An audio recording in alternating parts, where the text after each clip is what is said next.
Гагаузиядан 3 спортсмен казандылар үйділері Молдованын самбо чемпионатында кадетларын арасында. Дарья Влах казанда алтыны, Павел Куйжуклов атанына кетірді гүміші, Константин Калак казая күйін окулына дейіні кетірді мангары. Дарья Влах, как всегда, она лидером команды является и показала, что она достойно занимает одно из ведущих мест самбо в республике.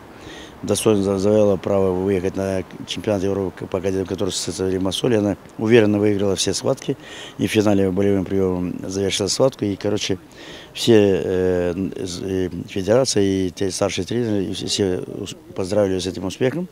И надеемся, что на Европе мы тоже покажем. Нижи хаберледі Молдован самбо федерациясы турнирда паялылар 200-е якын спортсмен девлетін 16 долайындан.